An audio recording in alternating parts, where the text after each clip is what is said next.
you setting up for us? 6:45 and we're off. So good evening everyone. Welcome to this midwinter Stories with Soul. Starting off our blockbuster month, we have our very own, one of our old-time favorite readers, Tim Kelly, a long-time member, well, since 1999, that's not that long. But, Tim is a literary person, he is an editor, and works with words all day, and he's going to enchant us tonight in his usual inimitable and creative manner. He always comes up with something. Tonight is no exception. He will be able to explain what that is all about. Before we do so, two rules to be recognized afterwards when we have a little animated discussion. Just raise your mitt, and of course switch off anything that whizzes, clicks, buzzes, rings, etc. Life-sustaining medical devices are, of course, exempt. We're going to go around and introduce ourselves, and it's going to be a sofa-first intro tonight. There's always a bit of confusion when we get to the sofa. So, moving right along. No, sofa. No, but I mean, then we come to. Oh, all right. All right. I'm Stillman Brown. I'm not on a sofa. Frank Patton, sofa resident. Steve Michael. Barbara Sutherland, Kim Calder, Francesca Thompson, Meg Raftis. Standing, we have. I can't see it. Go ahead. Yes, All right. meantime. Just your name. Just your name. Who are you? Who are you? What? Your name. Who are you? Your name. What's your name? Who am I? what's your Yes. name? I don't know. Treva. Our very own Treva. What's the Peter Taylor story? Please, Treva. J. Levinson. Doing names. Melissa Okay, go ahead. Carlton Bright. Barry Giller. Sean Coton. Willard Brown. Betty Abbott. Anna Ginn. Tim And Keller. Tim Kelly. Is this mine? That's I was very busily getting myself a supplemental class thing. No, assuming no, that it's belongs to what I someone said else. too. Okay. It's the job of the. Yes, I know. It's very well done. Thank It's a bit classier than what you've got. Indeed. An old paper cup. you.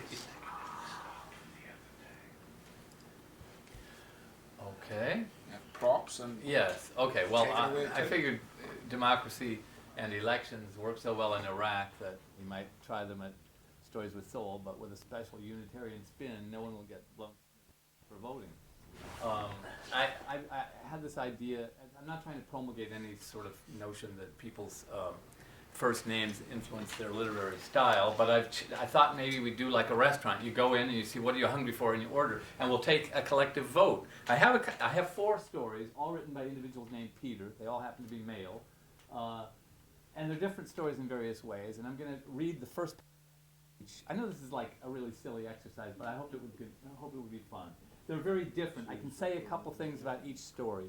The longest of them is just, I timed at 30 minutes, so we'll have time to do a little talking and voting before I launch on whichever story that we choose. And if you're pining for one of the others, I got a copy here of all 4. As I say, they're different. They each have kind of like interesting characteristics. They each have flaws. Peter Taylor, The Hand of Imogene, which originally appeared in Shenandoah. Peter LaSalle, Some Manhattan in New England, which originally appeared in Georgia Review. Peter Cameron, Melissa and Henry, September 10th, 1983, which originally appeared in the New Yorker. And Peter Vilbig, Boa, which originally appeared in a journal called Tin House. I thought it might be interesting. We'll hear the first paragraph of each story. We have the title, we have authors, we have where they first appeared. What do you feel like? Here, I have no idea which is going to win, and I've gone through this period of planning for this, like, well, I hope they vote for such and such, or I hope they don't choose that. And I'm like, hey, I can control this. What's the matter? I set this up. I think it'll be interesting. I don't know. I hope it's interesting. It's been fun for me. So I will read now the first paragraph of one of the candidates. But each of them kind of has a couple quirky characteristics, which I will say very quickly before we vote. And then when we vote, we'll narrow it down until we get a majority for some story. And then I'll read that story, and we'll proceed as usual, discussing it. The Peter Taylor story, The Hand of Imogene, its quirk is that it's written in kind of verse form rather than in straight running paragraphs. So I will read what is actually the first stanza of this story. bear with me, The Hand of Imogene. After high school, she had come down from Hortonsburg to find work in Nashville. She stayed at our house, and she began at once to take classes in a secretarial school. As a matter of fact, she wasn't right out of high school. She had remained at home 2 years, I think it was, to nurse her dying grandmother, who was dying of Bright's disease. So she was not just some giddy young country girl with her head full of nonsense about running around to Nashville night spots, or even about getting married, and who knew nothing about what it was to work. Okay, that's Peter Taylor, The Hand of Imogene. Is that the longest one? Oh my God. No, I think that might be the second longest. Okay, Peter LaSalle, Some Manhattan in New England. Whatever the heck this is. Sorry. This is not in verse, this is in paragraphs, but it has the quirk of jumping around various points of view and periods of time. It's divided into 5 sections. If I read it, I'll read the numbers. I won't read the entire first section, I'll just read the first paragraph. Some Manhattan in New England. Old Joe Rock, born La Roque, had had the same dream for 3 nights running. In his dream, he wasn't in the Massachusetts Mill City at all. A sailor again as he had been so happily some 50 years before on the Irish Sea. In a black watch cap and black knit sweater, he strolled the decks in the greenish night. He was on watch, and then he noticed that nobody else was. Nobody else even was awake. The pilot's cabin was lit yellow, but the pilot wasn't at his wheel. The coal-burning engine chugged rhythmically, and frightened that they were adrift, young Joe bounded down the stairs to the lower decks. He had done the same in the dream each night before. Walking the narrow hall with its glossily painted, riveted walls, he could hear the crew members snoring in their short beds, stacked atop one another, next to the engine room. That's Some Manhattan in New England, Peter LaSalle.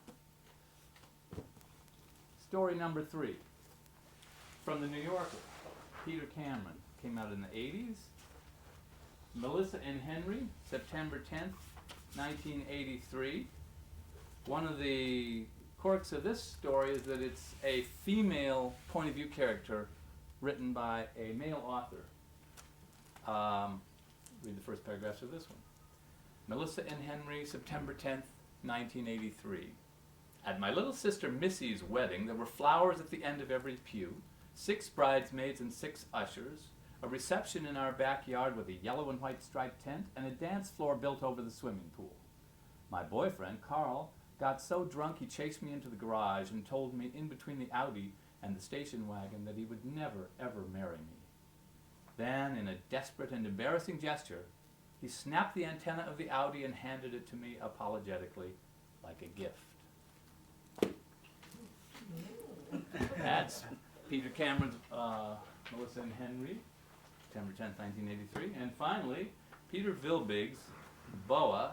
This one is set in Central America. So it's exotic in locale rather than in structure or a literary approach or something like that. Boa. The afternoon rain was over and I slid my back against the porch wall. My crutch flung out and I teetered and then came upright. Don Jorge poked his head out of the store and shouted, "Niño, the two-way said a plane is coming from Puerto Lempira. Go tell Stedman to chase the cows off."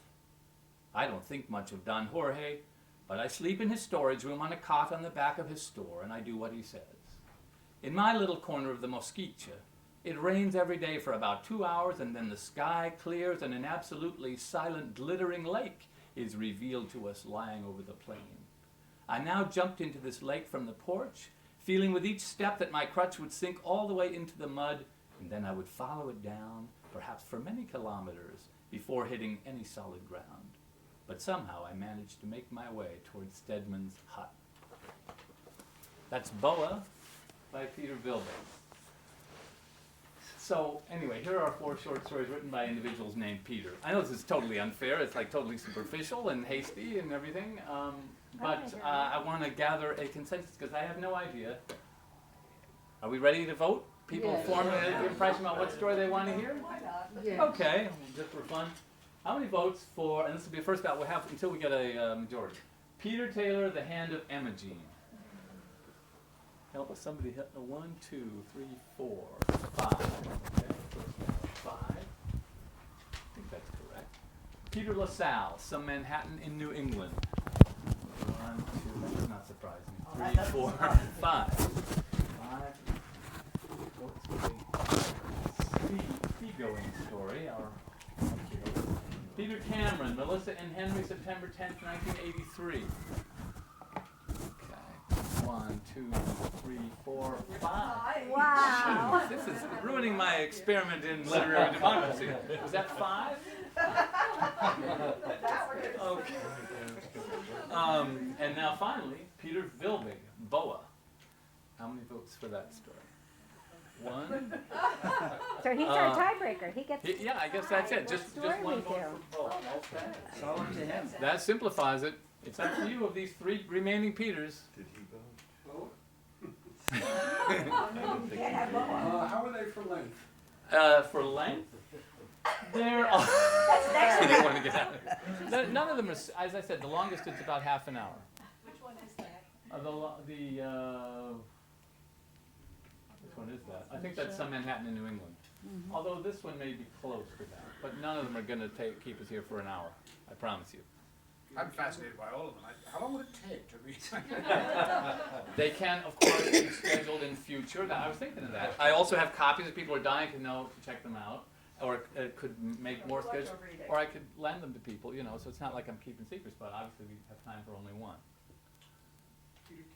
Peter Cameron, Melissa and Henry, September 10th, 1983. Okay. All right.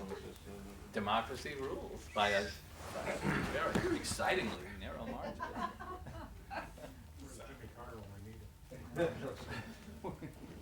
Melissa and Henry, September 10th, 1983.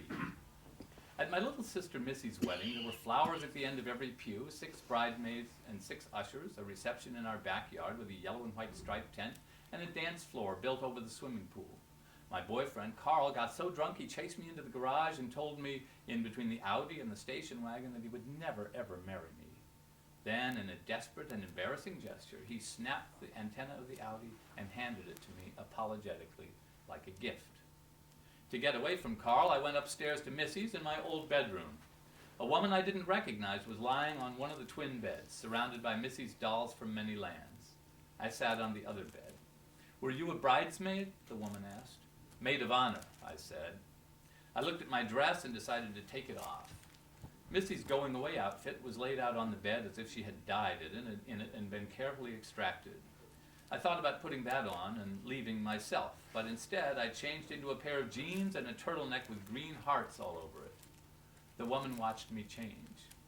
"I was having a little lie down," she said. She sat up and smoothed her skirt. I was trying to decide if I knew her or remembered her from the receiving line. When Carl had come through the line, he had kissed my hand and whispered that I was 10 million times more beautiful than the bride. That was before he got drunk. "I think they're cutting the cake," I said. "If you want a piece, you better go." "They cut it a while ago," the woman said. "I had a piece. I think that's what made me feel so queer." I looked out the window. Carl was playing touch football on the front lawn with some little kids. His tuxedo was getting all rumpled. My mother opened the door. "There you are," she said to me. She looked at the woman. "Are you feeling any better, Jane?" "It's Joan," the woman said. "Not much." She stood in front of the mirror and poked at her hair, which was considerably disheveled. Then, apparently satisfied, she walked down the hall. "Who is that?" I asked. "I'm not sure," my mother said. "Helen, why did you change? You'll have to change back. The photographer wants us on the front steps, waving to departing guests." "I'd rather die," I said. "So would we all, darling," said my mother. "But think of Missy." "I am," I said. I put my dress back on and went out into the front steps. Carl was sitting on the football, and Bump, the dog, was trying to chew it out from under him. Bump liked Carl. The photographer was standing under a tree, looking up through his camera at the sky. "Finally," he said to me. "Where is everybody else?" "I don't know," I said. I sat on the top step. I would never wear the dress again, so it didn't matter if I got it dirty. We had talked about getting sensible dresses we could use again, but Missy vetoed that idea. She wanted them to be special. Bump nosed the football out from under Carl, who fell over. If I hadn't been mad at him, I would have asked him if he was hurt or even helped him up, but I just watched him. My father came out the door behind me. He was holding a beer stein in one hand and a cocktail napkin in the other. We had ordered 1,000 mauve, pink, and peach napkins with Melissa and Henry, September 10th, 1983, embossed on them. He set the napkin on my head and then kept his hand there. I knew this was an excuse for touching me, but I didn't mind. The photographer stepped over Carl and said, "Hold it." My father raised his stein in salute, and the photographer took the shot. Carl sat up to watch. Missy appeared through the hedge, practically dragging Hank. They had probably been sharing a joint in the neighbor's pool house. My mother arrived, and the photographer arranged us. Missy and Hank on the lawn, with Missy's long train artfully spread to hide the burn spot on the grass. My mother and father on the first step, and me on the top step, so just my head was visible between their shoulders. Then he told us to shout goodbye and wave, but there was no one there except Carl. All the other guests were out back, so we waved goodbye to him, and the photographer took a picture. My parents used it for their Christmas card. The rehearsal dinner the night before was at the Rolling River Country Club. My father doesn't play golf, he always works on Saturdays, but Hank's father does, so his family belonged. We had dinner in the Mississippi room. All the rooms are named after rivers. Women in black dresses with white aprons brought us kiwi fruit cup, chicken with asparagus, and tortoni. They all looked like the mothers of people I had gone to high school with. The beer came in pitcher after pitcher, and a toast seemed to accompany every one. Some sentimental, some obscene. Hank was standing on his chair, his big cheeks flushed, and Missy sat beside him, embarrassed, striking pink-tipped wooden matches. There was something medieval about the scene. First the old people left, and then the bridal party hung out in the bar, which overlooked the large lighted swimming pool. We were all drunk and throwing goldfish crackers up into the air and catching them in our mouths. Hank and his best man periodically went outside and raced around the clubhouse to sober up, and each time they came back they seemed to have shed another article of clothing, till they arrived bare-chested and sweating, and we were all asked to leave. The boys and some of the braver bridesmaids went out to a bar called The Clutch, but Missy wanted to go home, and I was glad to take her. We drove slowly down the narrow road and through the golf course, with the fairways stretching out on either side like long, thin lakes. When we got on the main road, we passed a bank that flashed the time and temperature. It was 2:47 and 62 degrees. Missy said, "I can't believe in 13 hours I'm getting married." Next to the bank was a Dunkin' Donuts, and as soon as I saw its pink sign and lighted interior, I realized I was starving. I pulled in, and Missy and I sat at the empty, curving counter. Missy had a cup of tea, and I had coffee and a butternut donut. For a while we said nothing. I watched the girl in the back room insert a nozzle into donuts and fill them with jelly. She did it very delicately, as if the donuts had feelings.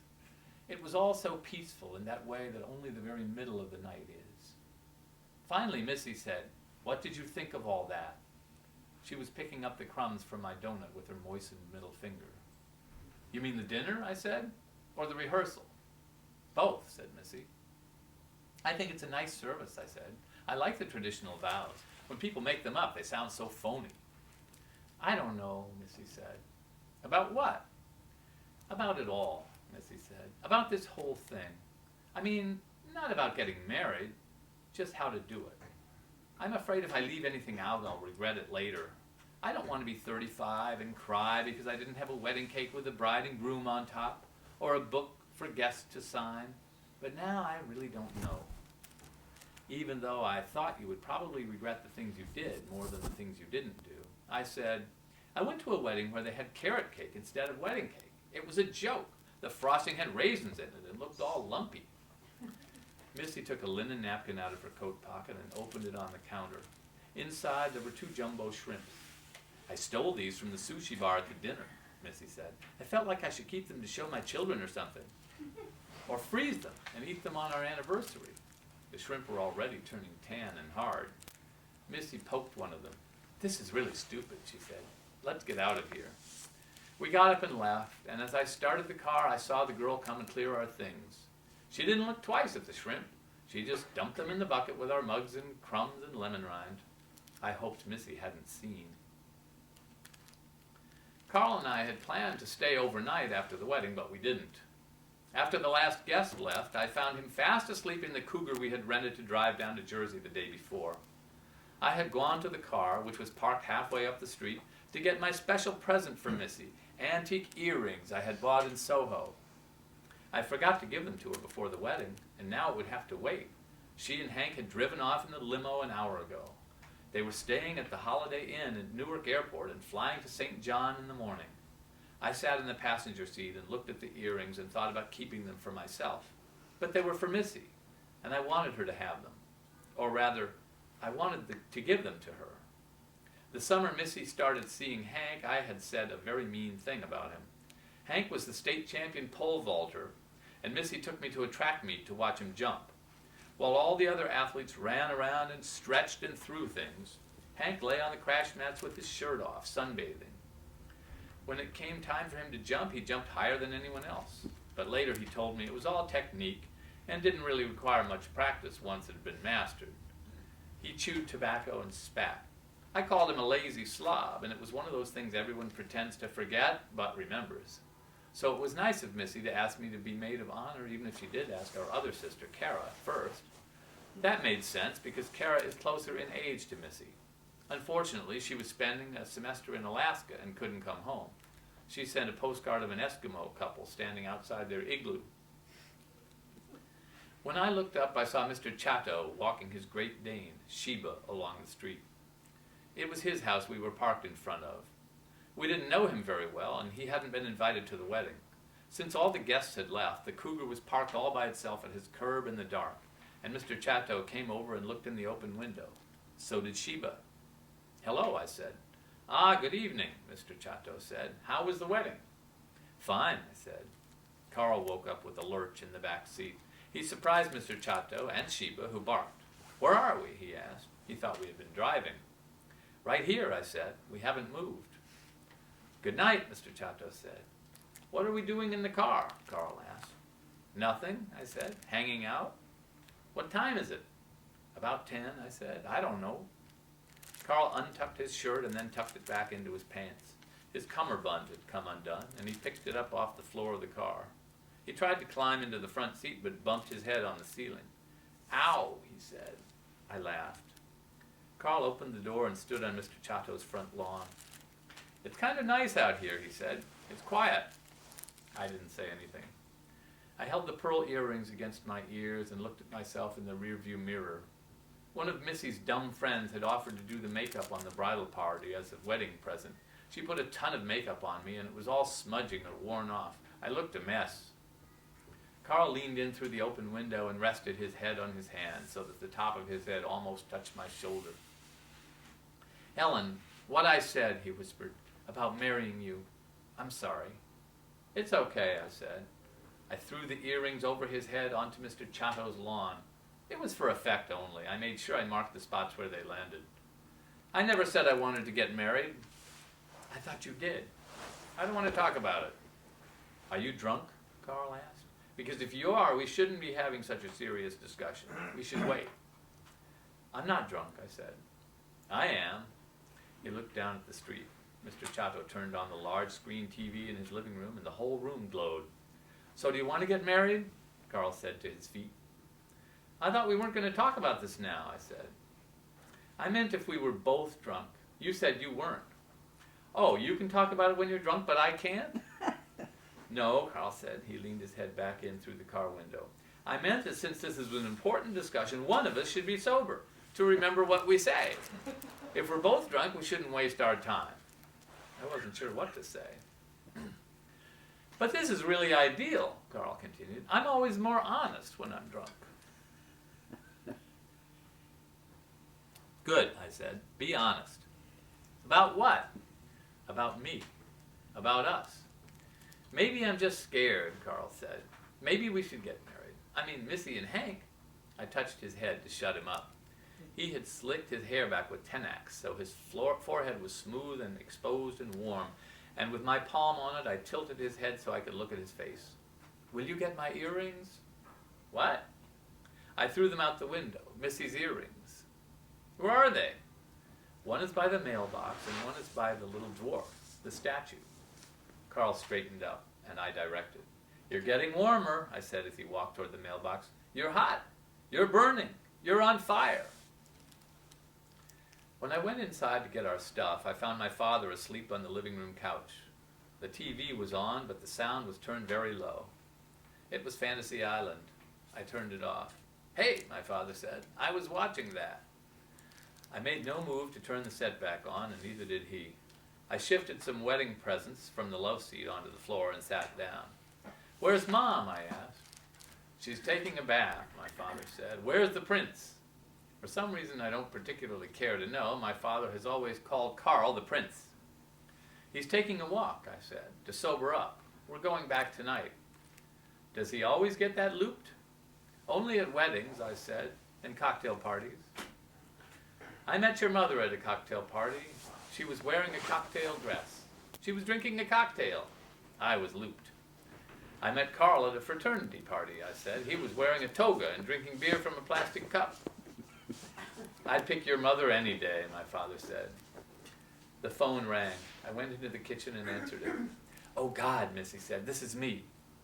"Missy," I said, "what's the matter?" "I forgot my contact sterilizer. I can't take them out without it. Could you bring it over?" "I guess so," I said. "Where is it?"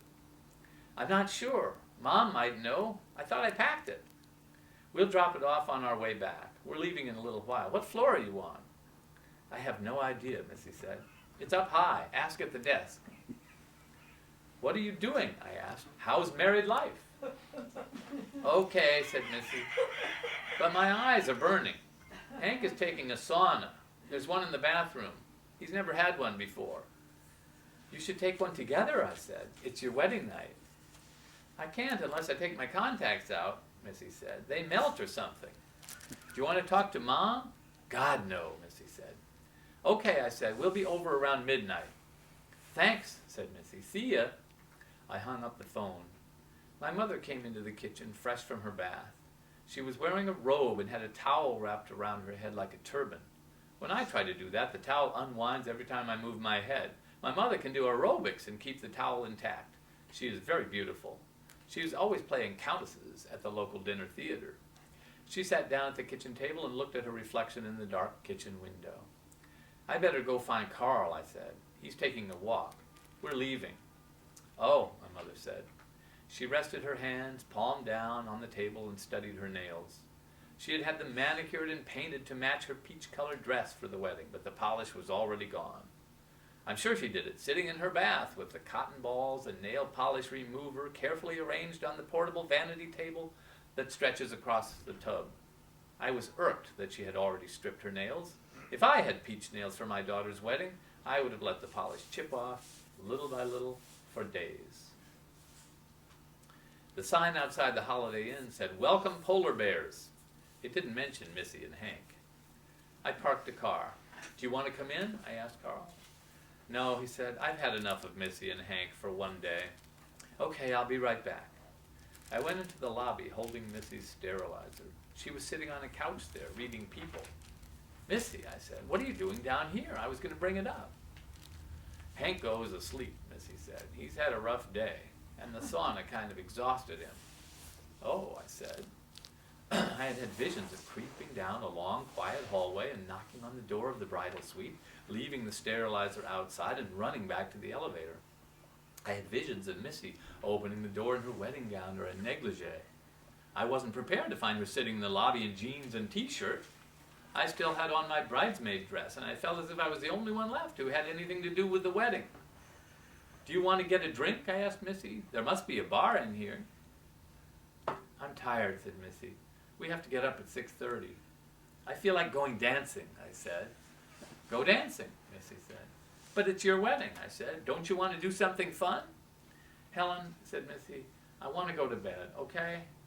She pushed the button for the elevator. "I want to take my contacts out. That's all I really want to do." The elevator doors opened and Missy got in, and I realized I still hadn't given her the pearl earrings. "Wait right here," I said. "I have a present for you. I'll be right back." I ran out to the car to get the earrings. Carl was asleep, or pretending to be.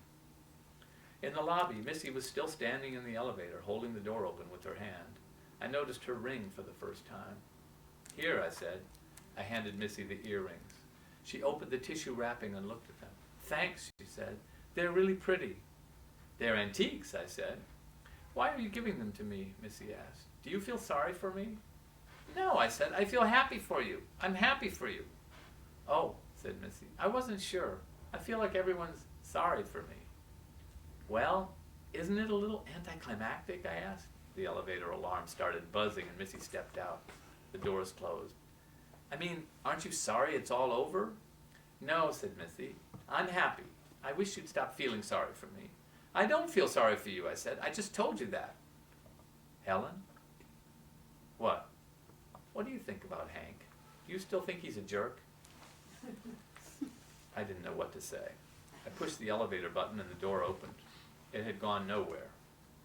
"Tell me," Missy said. "I want to know." "No," I said. "I think he's nice." "You think he's nice?" "Well, you know," I said, "he's not really my type."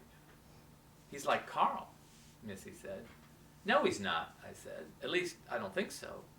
And this was true. There were a million things about Carl that weren't at all like Hank. Hank wore white socks with loafers and T-shirts were always visible at his open collar. He took Missy to see Fanny and Alexander because he thought it was Ingrid Bergman's last movie and left halfway through. Of course, there are other nice things about Hank. He's just not like Carl. "I like Hank a lot," Missy said. The elevator door started to close and Missy tried and failed to hold it open.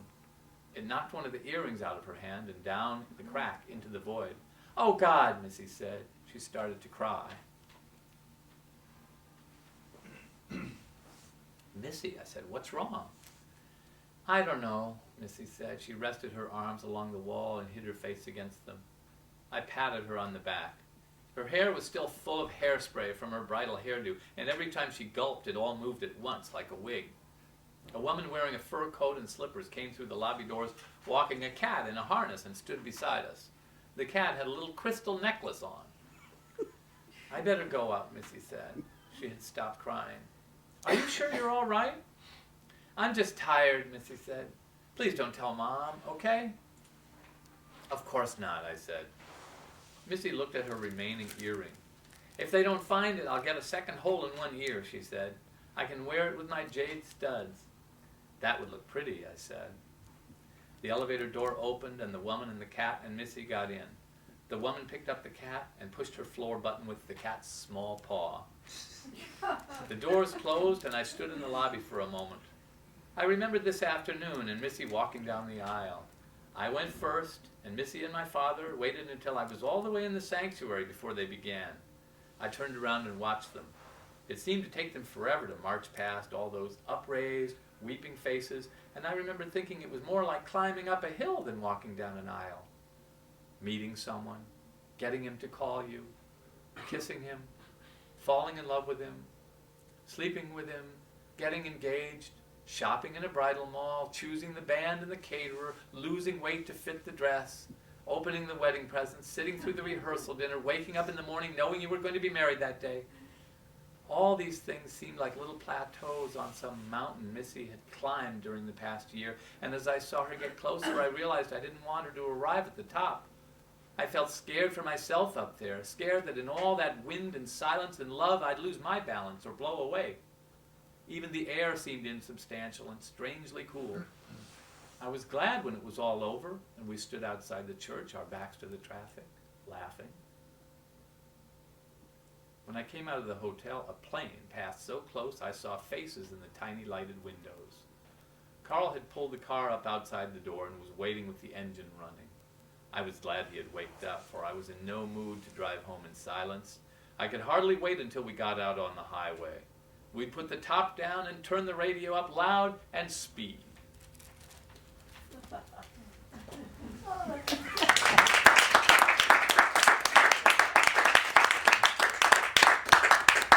Very well read.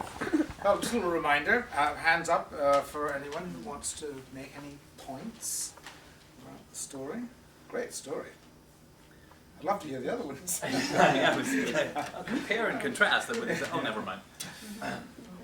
Well, I just have to say that I love the detail in the story, and that when it was interesting that I'm not sure I would have focused on Peter Cameron as a man. This story is from a woman's point of view. It might have occurred to me partway through, but I kept thinking about that as you read it, and some of the things, like particularly the description when she was talking about the mother with the towel around her head, and how could she do that? Every time I did it, it would fall off. I mean, it had such a girl's experience in it to me. The chipping of the nail polish. It's clearly a very observant person.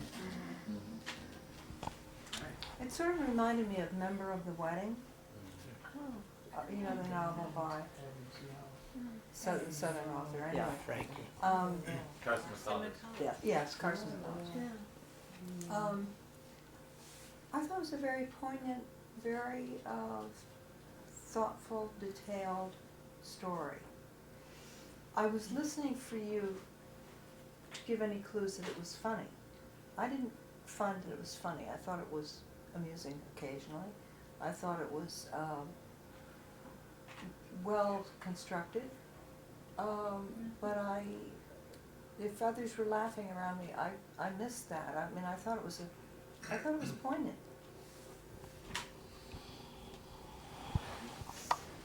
Well, I think that Tim read the story quite nicely, but I really think that the whole story was a massive trivia that sounded interesting to a degree. That's all I can say.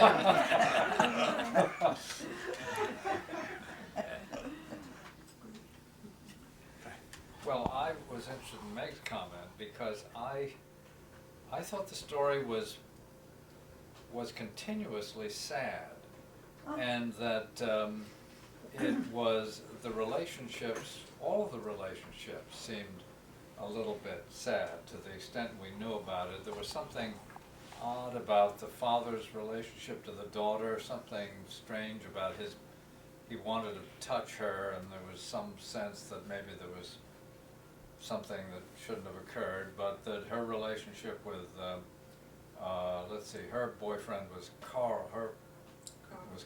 There was something not quite right about that relationship. Melissa's and Henry's relationship seemed to be disintegrating in front of our eyes.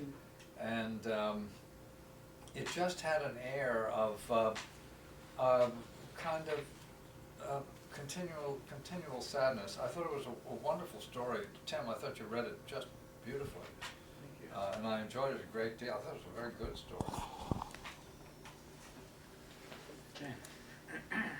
I agree, it was poignant, hits me as the right word, but the reason some parts were funny is because it touched on real little pieces that we all had, seen and known, and because I think he had the perspective of little things. I think that's what was funny, not the bottom line of the story.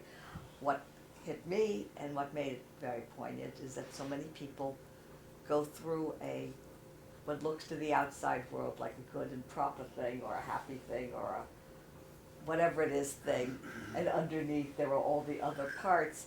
And I love the little detail about she didn't really want the wedding that way, but she was afraid when she got to be 35, she would have thought there should be the two people on the wedding cake and there should be this thing. So in one way that's funny because it's funny how we think, but it was very poignant because she really was doing all these things she didn't quite want to do, and far more serious might be the whole relationship. To Frank's point, I thought that was interesting that you thought it sad. Wedding days they're really hard. They're both fun and frivolous and exciting, and at the same time, a father's seeing a man take his daughter away. The sister is playing the role, and yet she's losing, that same closeness that she has had with that sister in the house. I think the story revealed that. I mean, I think that the people, I don't think on a wedding day people behave the way they would ordinarily, nor should they. Well, I think one thing it brings out is that, sometimes you get so caught up in making all of the plans for the wedding, doing everything you think you should do and so forth, that you really sort of forget about the relationship in a way. And then at the last minute you realize you've gone so far and you're caught up in this thing and you really can't back out, and you start having misgivings. I think that was a little bit what was going on in the story. She had terrible misgivings right at the end. Yeah, I'm not sure which she you're referring to, but it seems to me that in some ways the younger sister almost anticipates the sort of dashed hopes or something right from the beginning. That's that wonderful line about when she sees her sister's, I guess her traveling clothes laid out on the bed, something like it looks like somebody died in them and just slipped away. What a depressing thing that is. But I think she says it perfectly when she asks her sister, well, isn't it all very anticlimactic? I think that's kind of what it really is all about. I liked it, but I think it was really kind of ultimately a sad story. Carl? I think I hit the early 80s right on the head. Little details popped up and you said, bingo, that's early 80s, even the crystal necklace on the cat. But, The cougar. yeah. The other thing is I've shot a lot of wedding videos. And what hit me was you see people that have a pretty regular life plan something that they think is going to be a spectacular thing that can not be imagined. And the sentence that hit me was when she came down and saw, she expected to see her in the hallway in her negligee or something, and here she was in the lobby in her jeans. And it's like, reality is reality. You can plan, you can do, but it's like there's a little tiny blip in reality, and that's your wedding, and then it's right back to normal as quickly as possible. And also it's not, it's a reality, it's not a sad reality, it just is. So I thought that this nailed that kind of thing. Another early 80s thing that just struck me was the dance floor made over the swimming pool. I mean, I went to a couple of weddings in the early 80s that absolutely in the suburbs, they built this dance floor over the swimming pool. And then there was a tent. And what was she reading in the lobby? She was reading People magazine. That's what Yes. Calling upon myself. I thought it was a great, great story. I thought it was brilliantly read. But I think it was, to use the word that, I agree with the word that's been used so much tonight, and that's poignant. I thought it was very poignant. But I think it was little bits of every wedding you've ever been to, and I take your point as well. Those people have tried to sort of elevate this into a once-in-a-lifetime, hopefully once-in-a-lifetime experience. But I also thought it was very funny at the same time. I didn't think it was sad. I thought it was very funny. And the dialogue was so, as everything else was so closely observed. You know, if we're going to talk about this, one of us at least should be sober, you know. That sort of thing, you know, I thought it was extremely funny in parts. Yes. I enjoyed the beginning. Maybe we have another story. And I wanted to hear the Some Manhattan in New England because it started out like kind of a Joseph Conrad story or Jack London or something like that. I may borrow it from you. I had very ambivalent feelings about this. I'm listening to everybody and I'm saying now, yeah, I heard that, but somehow it didn't get to me. About 5 or 10 minutes into the story, I asked myself, why should I care about these people? And the fact of the matter was, I didn't. And so, in a pretty strong sense, I think I agree with Betty's remark. I don't think it's a great story. I don't think it's going to, make anybody's 100 best of the year. 1983. I think the only time it woke up for me a little bit was a couple of paragraphs near the end in the dialogue between the two sisters. Maybe I just need more excitement in the story than was provided. It probably says more about me than the story. Anyone else? Any other points? Tim? I agree with almost everything that's been said, actually, even though it's contradictory. I have some sympathy for the Abbott Michelman point of view, even though I chose the story and read it. I remember finding this guy in the 80s in the New Yorker, and I would read the 2 or 3 of his stories, this one not being one of the, I forget whether I read it in the magazine, but there's a couple others. There's one called Homework that it's very, I remembered it as being hilarious, but if you actually look at it, it's not hilarious. It's just sort of droll, and these little observations that are so right on and so droll and so, but it may be vulnerable to a charge of just a little bit of cutesy, you know, and much ado about you wonder what, as Steve and Betty are saying, but reading it aloud was very pleasurable, and it has a greater accretion of emotional meaning to me, having read it aloud a couple times to practice, and then tonight. And you know, it's a certain kind of story. I just find it interesting. I don't think it's one of the greatest ones of all time either. I like what this guy does, though. So I guess I incline both toward thinking that it's funny, and toward thinking that yes, it is sad. Both of these relationships, both of these boyfriend-girlfriend relationships, or the newlyweds and the boyfriend-girlfriend, are depicted as shatteringly shallow in almost following along the suburban obligatory path of behavior, and not having examined really what you have to share in any deep way, it seems to me. Yeah. Well, I thought that the ending of it, when they're in the car together, really showed that Helen was at a crossroads, because on the one hand, she's happy that he's awake and that there's going to be some companionship on the way back. And is she going to settle, or is she going to dump Carl and go on for something else? So I thought the end of getting in the car and the motion of going forward maybe gave a little window to some hope. Yeah, I like the word droll. I think it was droll, it was dry in many parts.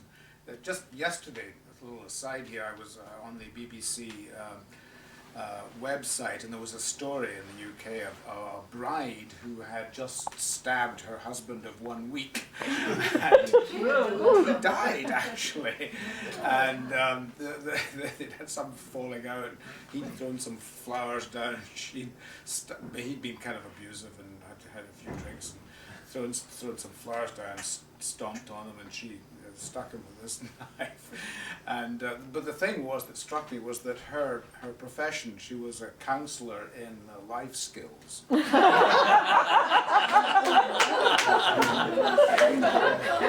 his name was Roger, so Roger over and out.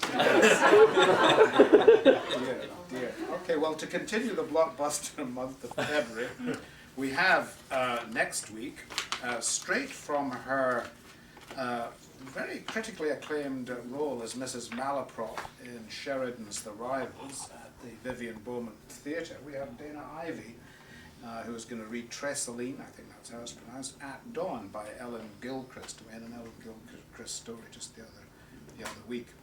Following on from that, February 16th, Miles Chapin, Gentleman the King by Damon Runyon. February 23rd, Paul Black, who is like both Dana and Miles, a professional actor. First Confessions by Frank O'Connor. Thanks again. See you next week. Thank you.